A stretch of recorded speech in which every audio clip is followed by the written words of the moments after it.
Okay, 10. And let's see if the sound is working. Right. It is. Okay, 10. And let's see if it's working too much.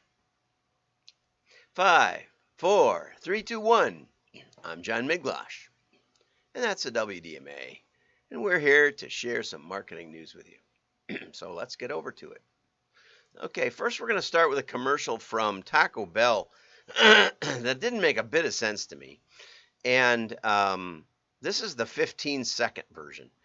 It has one like on YouTube.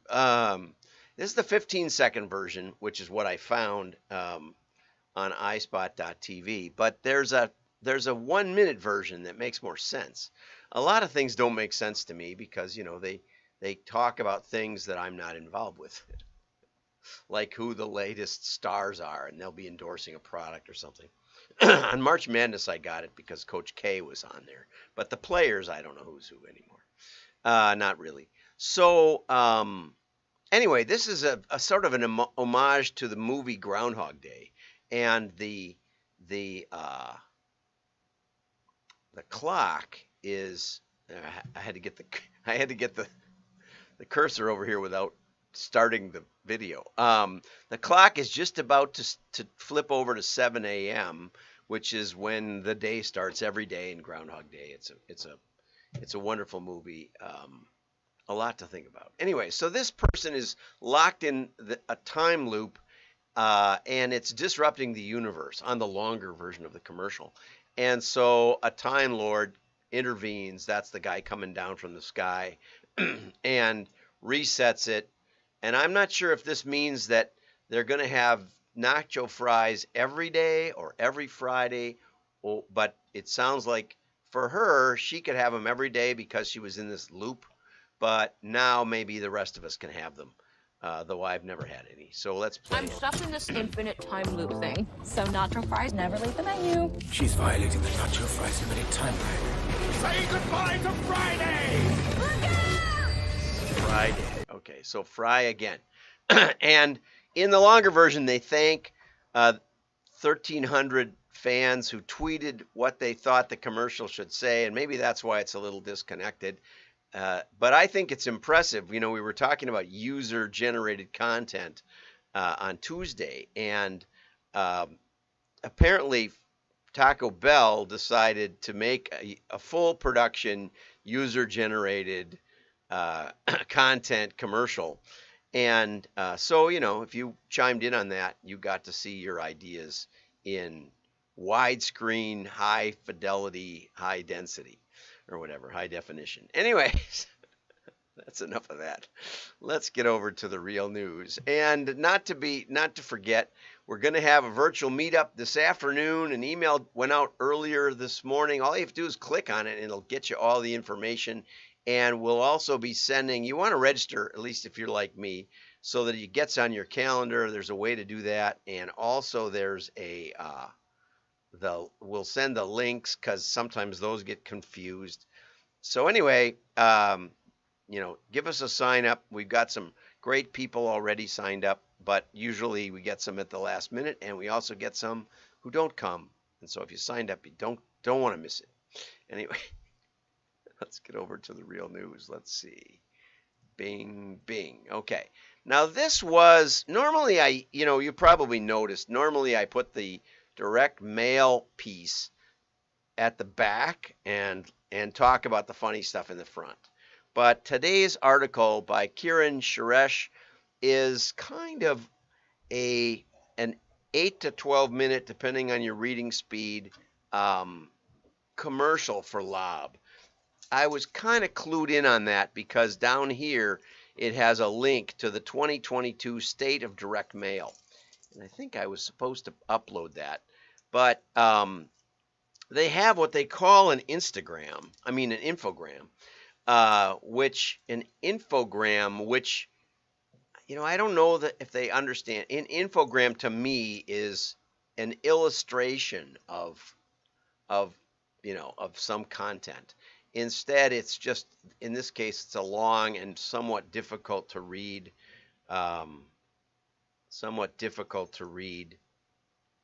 long piece that when I PDF didn't work very well. but the infogram betrays the sort of the direction of this article, which is several false dichotomies. But it starts out promising. The future of direct mail has never looked brighter. 67% of marketers say direct mail delivers. I doubt that's true because I don't think more than about 20% of marketers have ever used mail at all. But anyway, maybe it's 67% of marketers who use mail. That might be proper. Anyway, I don't know. But to make mail work, you have to automate. That's the premise. The days of high volume, low customization, mass mail blasts are coming to an end. And I don't know, again, this person doesn't seem to have any direct mail experience. She's about 25 years old. I don't know what she does with something like this. I want to give you a clue. This 600-page book is a mass mailing, and it's not customized to my needs. This, I don't know, 800-page book from Uline is not customized to my needs.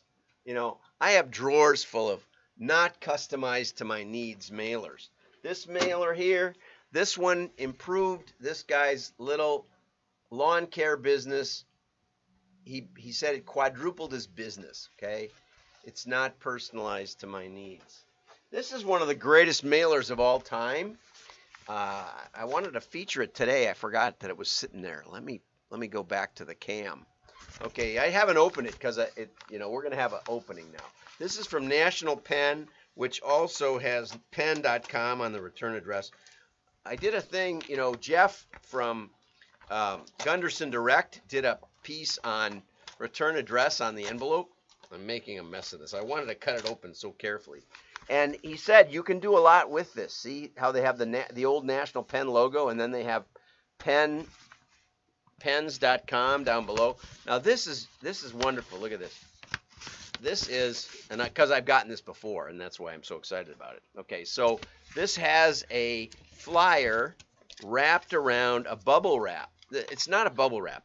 It's a vacuum formed, I would say polystyrene or something, and it has a space where the pen goes, and it only goes in that one space, and it makes the mailer fluffy, and and the pen rattles in it. One of the great mailers of all time, and I happen to know that this pen has a nice little Miglosh marketing on it. I have a whole collection of pens I've gotten over the years, just the samples of Miglosh marketing. Now this is personalized, right? But my guess is it has nothing to do with the automation that Kieran is talking about. Just it's got an address and it's got a pen. It's got the name of my company on the pen. So, sorry, Kieran, but the 12 minutes you spend talking about why, well, and it's basically a commercial for Lob, right? And down here someplace she talks about how you can do simultaneous campaigns sending personalized offers to customers who haven't made a purchase in 25 days. Which you can do. Sure you can. Usually we wait a little longer. Depends on what you're selling, right? If you're selling furniture, you can probably wait. I worked with a furniture catalog, and they would mail people for 10 years. Following up with leads exactly 2 days after they've downloaded an asset. Again, the lead isn't thinking, oh my gosh, I'm glad they hit it exactly on 2 days. Birthday messages to customers. That can be handled by one vendor if you want. Nurturing webinar attendees across multiple channels.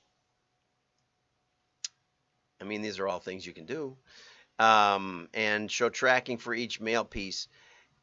Someplace in here, she says, right here we go. They do 10,000, they have 10,000 businesses. I'm not sure if these are printers. I'm guessing that these are not printers, but maybe printers who are selling the Lob platform. Doing 700 million pieces of mail. which is only 70,000 pieces of mail per business per year, I guess.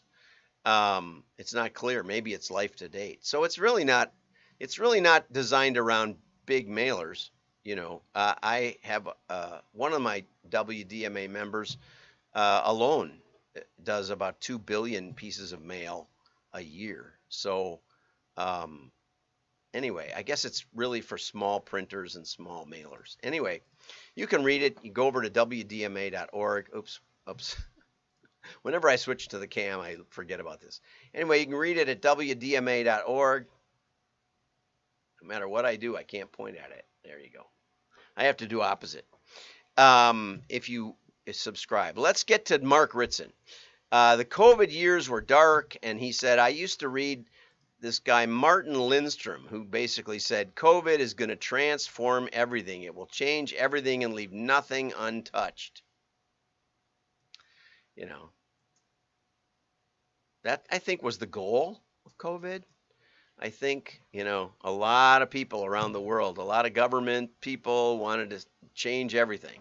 But here, Lindstrom said there'll be a global synchronization of human behavior, establishing a completely new universal change of consumer patterns. I think that's what they wanted to have happen. So Mark, as usual, very thoughtful, talks about why is it that marketing in particular is so into change. Why does somebody write an article like this, Kieran, who says that everything's got to change? None of this old school direct mail is going to work anymore. The fact is, it is working. Okay. The fact is, Kieran, you have no experience in mail at all. You got hired by a company that sells automation, and they have an interest in selling automation. And that's basically where this thing starts. And Mark takes a data approach and says, now, if you looked at the cinema admissions in the beginning or in the middle of 2020, you'd see that nobody was going to the theater. Well, the theaters were forcibly closed. I made that point about the dramatic bump in e-commerce. Well, there wasn't any way to even get groceries in some places, in the UK especially. And searches for men's suits went down to nothing, okay? And alternative technologies like Zoom, here's the Zoom share price. Whee! And here's the e-commerce as a proportion of total retail sales. It's been kind of going up, but it's pretty close to linear. And all of a sudden, kaboom, and then you're going to extrapolate this trend all over the place. Ritson calls it the obsession with the pornography of change. The breathless predictions of COVID-induced change are mostly a big bag of piss. He said, I'm not going to go over the other way and claim that COVID had zero impact. Of course it had some impact. But what I'm going to say is that according to the Bill Gates School of Prediction, we always overestimate the change that will occur in the next 2 years and underestimate the change that will occur in the next 10. That's a pretty sound way to look at things, I think. So the truth is that we're pretty close to where we would be had COVID never existed. And now he draws a few lines with e-commerce as a proportion of total retail sales in the U.S., and we're right here, and it's just about straight linear. Zoom share price went way up, and then it went way down. And we'll be using Zoom today in the virtual meetup, but you got to get the link either at wdma.org. There's a little button in the upper right corner when you get there for the meeting details, or click on the email that came out an hour or so ago. Here's UK searches for men's suits, and there is a downward trend, slightly down, but it's been going up for a while. Now I showed you this graph about which I think is even a little better. This is total retail, the two added together, offline and online, and this is almost perfectly linear.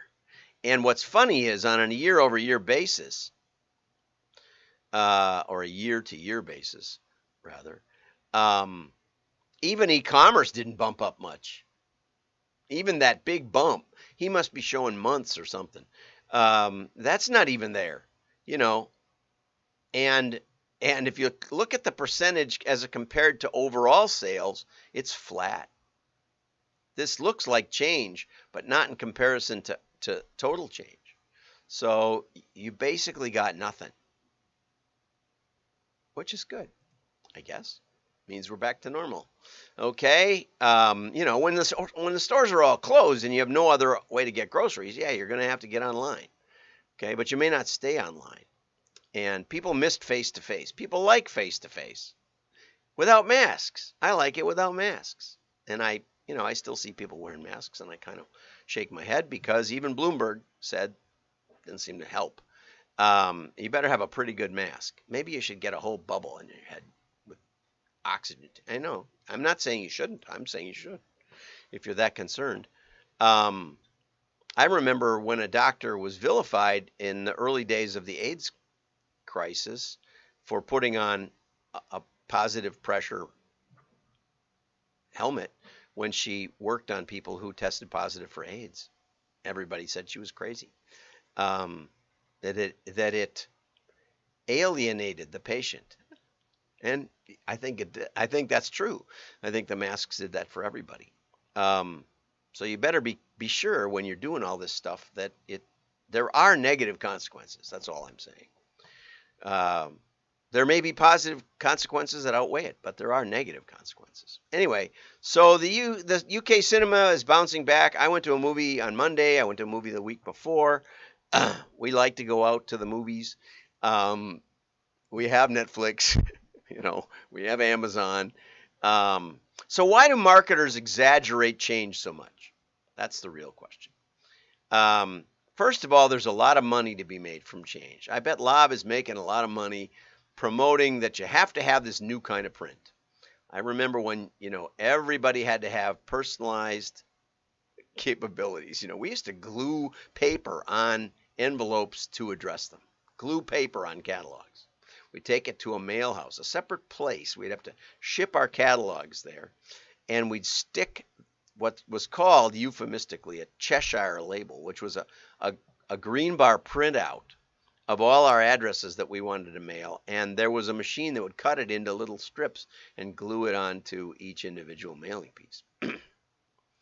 And so, we all had to get inkjet, and we didn't really know what to do with it. We tried custom messages, didn't change the response if you tested them.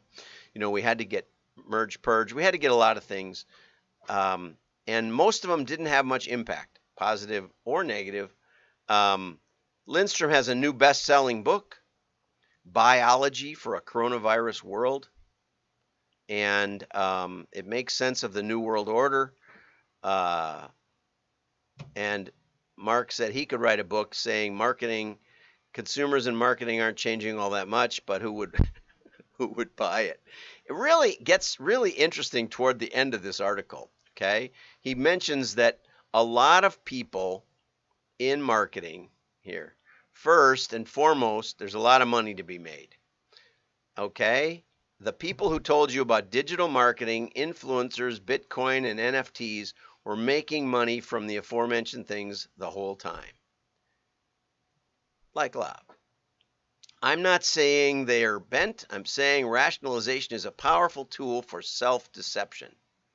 When coupled with decent presentation skills, even more powerful tool for mass delusion. I don't directly make money from mail. I just believe in it. Just want to tell you. And I don't have the phone ringing off the hook from people saying, whoa, I want to get into mail, and I heard it was the greatest thing. Well, it's a thing.